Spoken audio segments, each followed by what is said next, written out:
You know, it's easy to be good when the world carries you on its shoulders.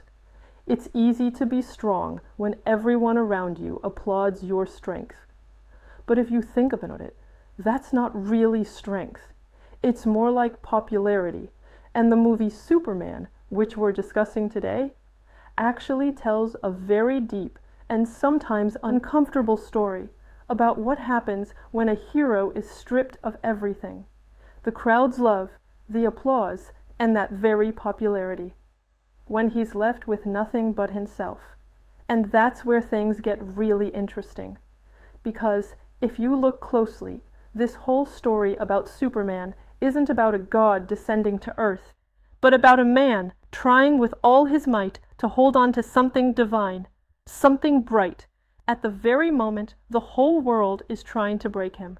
And it seems to me, in his struggle for himself, each of us can recognize something very important about our own lives. To make it more interesting and easier to understand this internal conflict, we'll use two very cool tools.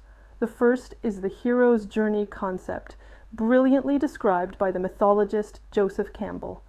It's essentially a universal template upon which almost all myths are built. And the second is the psychology of Carl Jung, which helps us peer into the most hidden corners of the soul. So, where does this journey down into the self begin? With a fracture. Each of us wears social masks, personas as Jung called them.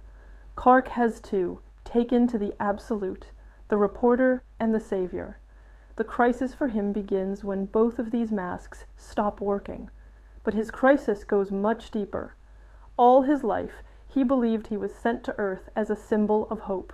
And suddenly, he learns that his true purpose is to enslave this world. This is no longer a crack in the mask. This is a crack in the very foundation of his identity. Who are you now? A savior or a conqueror? This moment when the world collapses is what Campbell calls the call to adventure. Clark is literally pushed into this journey into himself to finally answer the main question: who am I really? His path inevitably leads him to an encounter with his shadow, with Lex Luthor and Ultraman. They are not just villains. They are distorted mirrors reflecting his dark potential. Luthor is Clark's intellect, but devoid of compassion. Ultraman is his power, but devoid of humanity. In meeting them, he meets the versions of himself he could have become if he had made a different choice.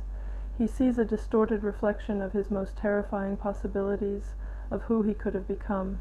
This encounter with his own dark potential is a mandatory and perhaps the most terrifying stop on any hero's journey. But the hardest trial awaits the hero ahead in complete silence. In mythology, this is called the belly of the whale, the moment when the hero loses absolutely everything and is left alone with the darkness. For Clark, this is not a physical prison. His belly of the whale is the moment when the world he swore to protect turns its back on him, and his main battle is not with monsters, but with the quiet, venomous voice of resentment inside, which whispers, "Abandon them. They don't deserve it." His true feat is not to give in to this voice. So how exactly does he get out of this abyss? His healing is anchored by two key forces. The first anchor is Lois Lane. She gives him emotional support. When the whole world saw him as either a god or a threat, she continued to see him as Clark. Her unconditional acceptance became proof to him that his human essence was real and valuable. The second anchor is Jonathan Kent. He gives him philosophical liberation. Clark is crushed by the idea of predestination, and Jonathan, seeing this, tells him something brilliant. He starts with the most important part. Clark, the fact that you, of your own free will, chose to hear hope in that message says far more about you than the message your biological parents actually intended. With this one sentence, he affirms Clark's own inherent worth, and then he drives the point home. A parent's job is not to dictate to a child who to be, but to give them everything they need so that, when they grow up, they can make their own mistakes and choose their own path. He tells him directly, your origin does not define you. Your choices and your actions, that's what defines who you are. And this is where it clicks. Lois affirmed the value of his heart, and Jonathan gave him back his free will. Clark realizes he doesn't have to choose between Kansas and Krypton. He can and must create himself anew from the best of both worlds, to take Kryptonian power and combine it with Kansas values. What makes him a hero is not his origin, but his own moral choice, and this, in essence, is the greatest gift he brings to the world in the finale. It's not just another saved planet. It's him, a living, hard-won proof that we are more than the sum of our genes and the expectations of others. Superman's journey is a universal metaphor. It's the crisis each of us goes through when our familiar roles collapse and the ground gives way beneath our feet. It's the encounter with our inner demons, with our fears and shadow desires. And it's the agonizing search for the answer to the question, who am I when no one is watching and no one is applauding? Who am I when all the masks are off? Our lives are full of such noise. The expectations of parents, the pressure of society, the standards of success, our own inner critic. They all try to tell us who we should be. They impose a script on us, like that message from Krypton.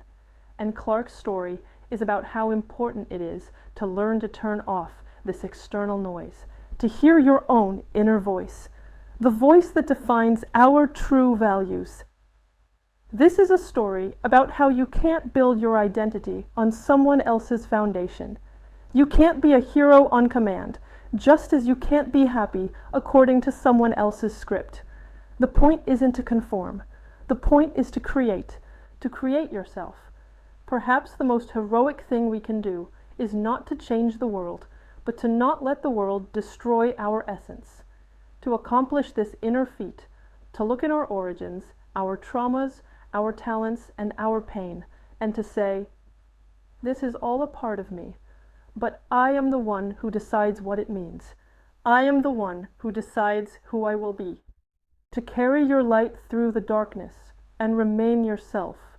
That is the true hero's journey, and choice is our greatest superpower, and thankfully, it's available to every one of us. What in Clark's story resonated with you the most? Share your thoughts in the comments. I would be incredibly interested to discuss it.